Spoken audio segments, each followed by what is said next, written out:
How much better to heal than seek revenge from injury? This quote reveals the profound truth that healing and forgiveness offer a path of liberation and growth, far outweighing the fleeting and often destructive satisfaction of revenge.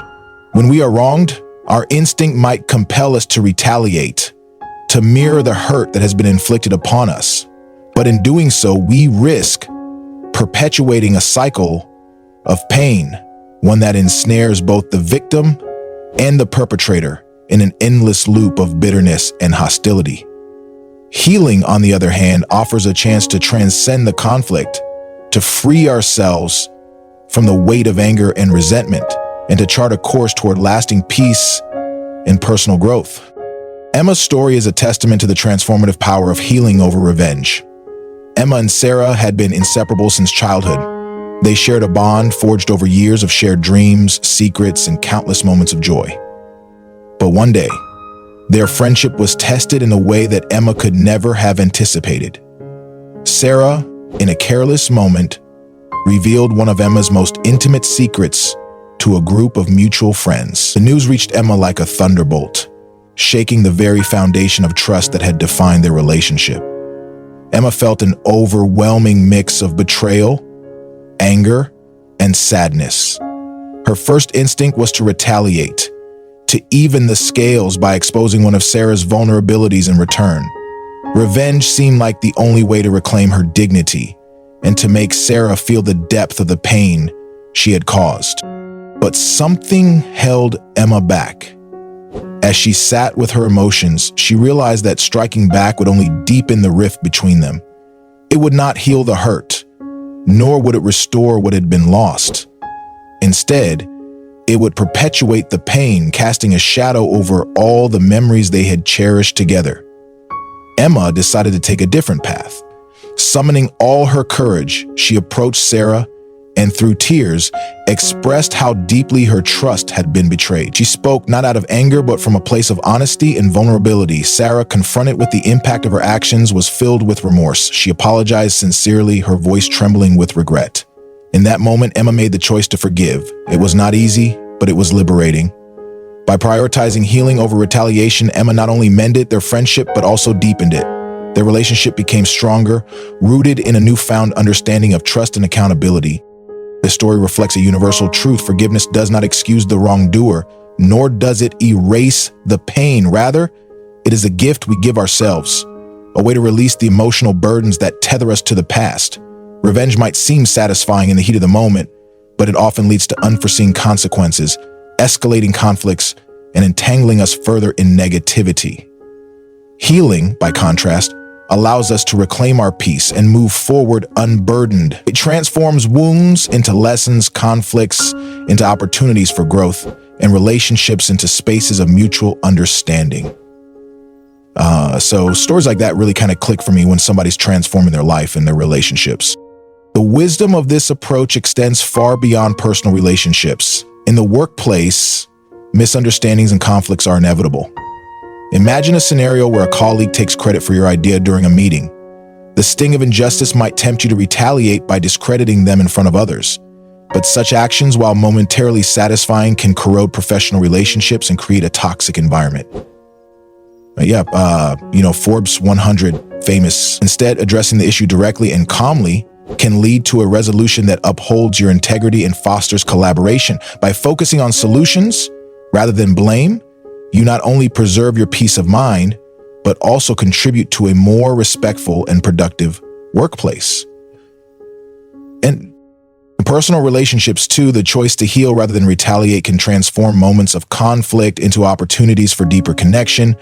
Arguments with loved ones often arise from misunderstandings or unmet expectations. In the heat of the moment, it is easy to lash out, to let anger dictate our actions, but stepping back, reflecting on the situation, and approaching it with empathy can lead to reconciliation and growth. Asking yourself, what do I truly want? Revenge or resolution can be a powerful guiding question. More often than not, the answer lies in fostering understanding and repairing the bond. Healing over revenge is not a sign of weakness, but of strength. It takes courage to confront our pain, to let go of the anger that binds us, and to choose a path of forgiveness. It is a testament to our resilience, and our capacity for compassion. Emma's decision to forgive Sarah exemplifies this strength.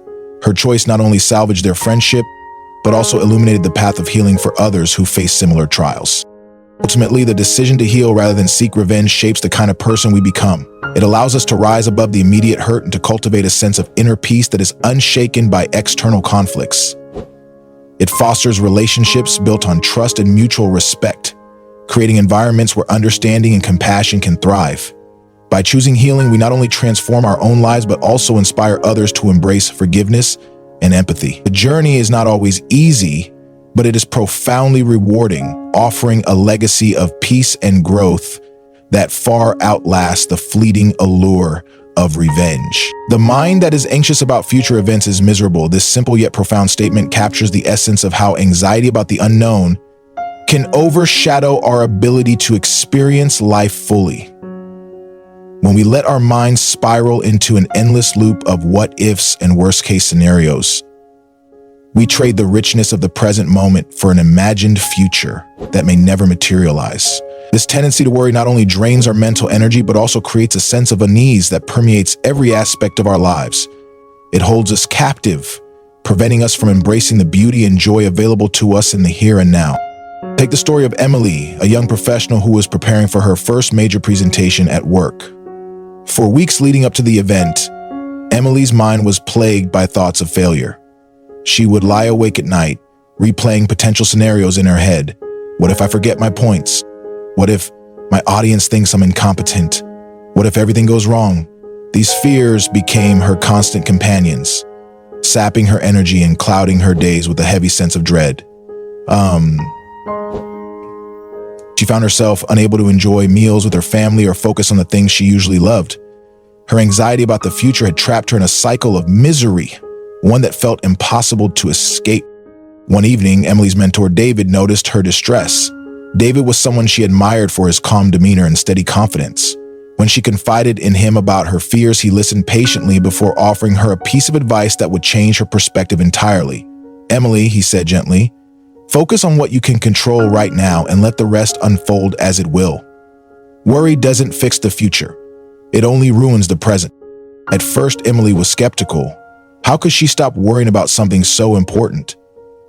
But David's words lingered in her mind. He encouraged her to start practicing mindfulness, a skill he had found invaluable in his own life. Mindfulness, he explained, was about anchoring oneself in the present moment, paying attention to the here and now instead of being consumed by thoughts of the past or future. It wasn't about ignoring her responsibilities or pretending her presentation didn't matter. It was about approaching it with clarity and intention rather than fear. Emily decided to give it a try. Each morning, she set aside 10 minutes for deep breathing exercises. She would close her eyes, focus on the rhythm of her breath, and gently bring her wandering mind back to the present whenever it strayed. At first, it was difficult. Her thoughts would inevitably drift back to the presentation and her worries about how it might go. But over time, she found that these moments of mindfulness helped her feel more grounded. She also took David's advice to break her overwhelming task into smaller, manageable steps. Instead of fixating on the entire presentation, she focused on practicing one section at a time. This method not only made the task feel less daunting, but also allowed her to channel her energy into preparation rather than paralyzing fear. Everybody was just looking at me like, dig like. As the day of the presentation approached, Emily noticed a shift within herself. While the nerves didn't disappear entirely, they no longer consumed her. On the morning of the event, she practiced her breathing exercises one last time and reminded herself to stay present. When she stepped up to speak, she focused on connecting with her audience, one moment at a time. To her surprise, the presentation went smoothly, one moment at a time. To her surprise, the presentation went smoothly. She even received positive feedback from her colleagues who praised her poise and clarity. Reflecting on the experience later, Emily realized how much unnecessary suffering her anxiety had caused. The weeks she had spent worrying about all the things that could go wrong had stolen her ability to enjoy life during that time. And yet, none of those worst-case scenarios had come true. What had ultimately made the difference wasn't the hours she had spent agonizing over the future, but the moments she had devoted to staying present and preparing calmly. Analyzing Emily's story is a powerful illustration of the wisdom contained in the quote, "The mind that is anxious about future events is miserable." Anxiety about the future often feels unavoidable, but it is not insurmountable. By shifting our focus to the present moment, we can break free from the grip of worry and reclaim our peace of mind. This doesn't mean ignoring challenges or pretending that difficulties don't exist. There are times we have to face challenges. Sometimes, again, not everything is difficulties don't exist. Rather, it means approaching them with a clear and steady mind, grounded in the reality of what is rather than the fear of what might be. Mindfulness is a tool that anyone can use to achieve this shift. Simple practices like deep breathing, meditation, or even taking a walk in nature can help anchor us in the present. When we feel overwhelmed by the enormity of future challenges, breaking them down into smaller, actionable steps can make them feel more manageable and less intimidating. These practices not only reduce anxiety, but also enhance our ability to face life's challenges with confidence and resilience. In the end, the key to happiness lies in our ability to live fully in the present moment. When we allow ourselves to be consumed by anxiety about the future, we rob ourselves of the joys and opportunities of today. The next time you find your mind racing with worries about what lies ahead, remember Emily's journey and the timeless truth behind this quote. Let go of unnecessary fears, ground yourself in the present, and embrace the life that is unfolding before you right now. Only time can heal what reason cannot. This profound statement resonates with the shared human experience of grappling with emotional pain and grief, revealing the limitations of logic when faced with matters of the heart. Rational thinking often provides explanations or helps us piece together the reasons behind certain events. It allows us to understand circumstances in a linear, structured way, offering clarity where confusion might have reigned. However, no amount of intellectual effort can fully mend the deep wounds left by loss, heartbreak, or trauma. Time, on the other hand, possesses an almost magical quality. It moves silently, invisibly, yet steadily, offering the healing that reason alone can never achieve. The passage of time creates distance, softens the sharp edges of pain, and allows clarity to seep into the cracks of our fractured emotions. Consider Emily, a young woman who recently endured the heartache of a breakup. For weeks, she replayed the end of her relationship in her mind, desperately searching for answers. Was it something she said? Was there a moment she missed? A sign she failed to notice? Logic became her shield against a storm of emotions, threatening to overwhelm her. She spent countless nights analyzing every conversation and dissecting every moment, convinced that if she could only pinpoint the exact cause of her heartbreak, she would feel better. Yet no matter how much she tried to reason her way out of the pain, the ache in her chest remained. Her mind raced with clarity, but her heart felt heavier with each passing day. The answers she sought only deepened her frustration, as none of them brought the peace she longed for. One evening, while sorting through her belongings, Emily stumbled upon an old photo album. As she flipped through the pages, she paused at a picture of her late grandmother, who had always been her confidant and source of wisdom. Memories of their conversations flooded back, including one of her grandmother's favorite sayings, "The heart has its own clock. Let it tick in its own time." For the first time since the breakup, Emily let go of her need for answers. Instead of trying to fix her pain, she allowed herself to feel it fully. She stopped trying to make sense of everything and started focusing on simply existing with her emotions. So for you, what advice or resources do you offer for a man trying to figure out and simply existing with their emotions? The days turned into weeks, and Emily's journey toward healing became less about searching for reasons and more about learning to live with the uncertainty. She began journaling her thoughts and taking long walks in the park. She reconnected with old friends and rediscovered hobbies she had once loved. There was no single moment when her heartbreak disappeared, but little by little, the pain began to feel less consuming. One day, she noticed that she had gone an entire afternoon without thinking about her ex. Later, she realized a whole week had passed without the heavy weight of sadness pressing down on her. The healing had not come from understanding why things had ended, but from giving herself the gift of time. Time to grieve, to reflect, and eventually to move forward. Emily's story illustrates a truth that so many of us struggle to accept. Healing is not a logical process. It doesn't follow a predictable path or adhere to the rules of reason. Emotional wounds, unlike physical ones, cannot be stitched up neatly or explained away. They require a different kind of treatment, one that involves patience, compassion, and the willingness to embrace the uncertainty of the healing journey. Time does not erase pain, but it has the unique ability to transform it. The passage of time creates space for perspective, allowing us to see our experiences in a new light. It dulls the sharp edges of grief and anger, softening them into lessons and memories that we can carry forward with us. This principle applies not only to heartbreak, but also to other forms of loss and emotional struggle. The death of a loved one, the end of a friendship, the failure of a long-cherished dream. Each of these experiences can leave us feeling shattered, searching for answers that logic cannot provide. In such moments, it is tempting to seek immediate solutions, to force ourselves to move on or get over it. But true healing cannot be rushed. It requires us to honor our feelings, no matter how messy or inconvenient they may be. It asks us to sit with our pain, to let it unfold in its own time, and to trust that the light will eventually break through the darkness. Time is also a powerful force in moments of conflict. When tempers flare and emotions run high, logic often takes a backseat to anger and frustration. In these situations, stepping away and allowing time to pass can create the space needed for clarity and understanding.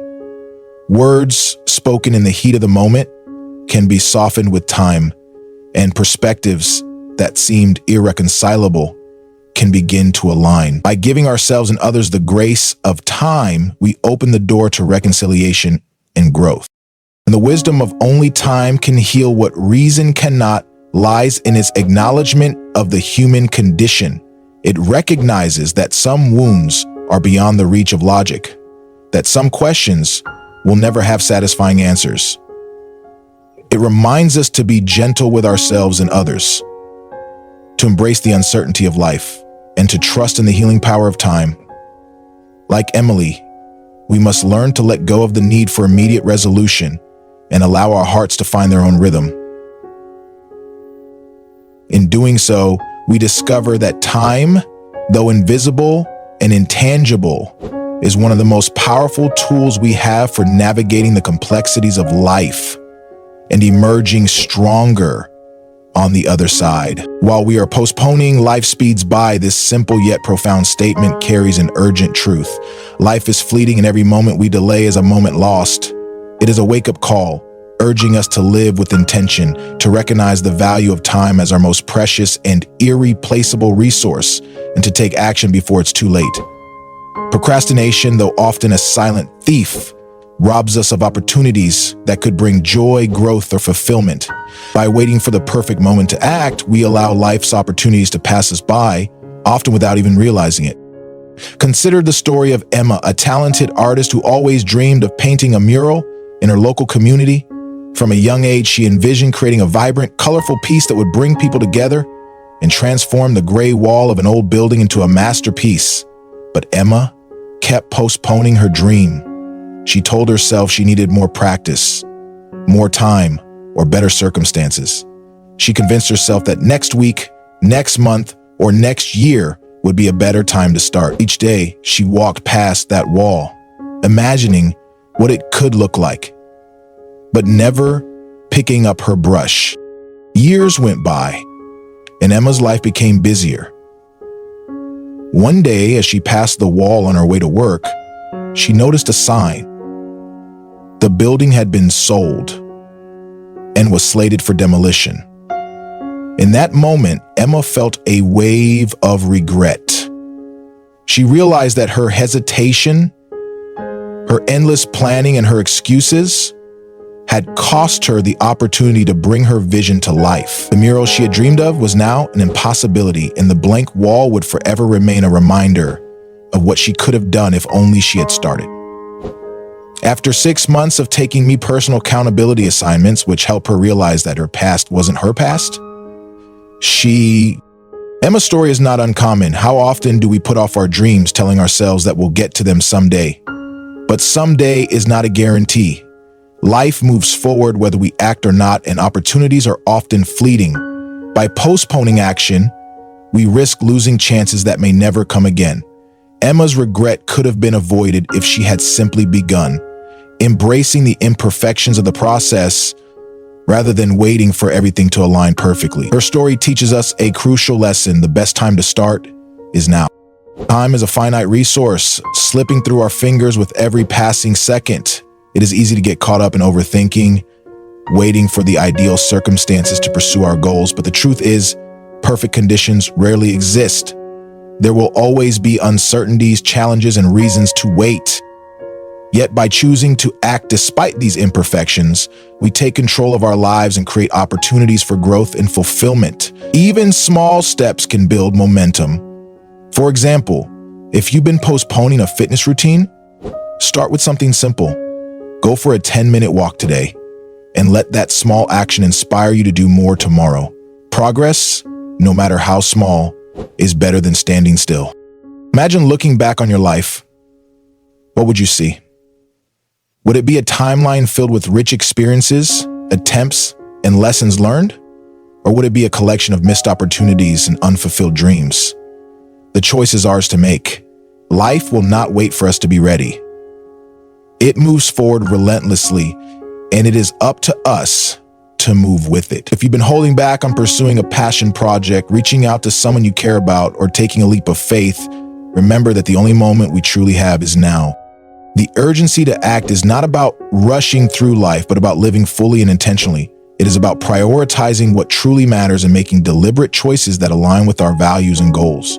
By replacing overthinking with action, we empower ourselves to create a life that we can look back on with pride rather than regret.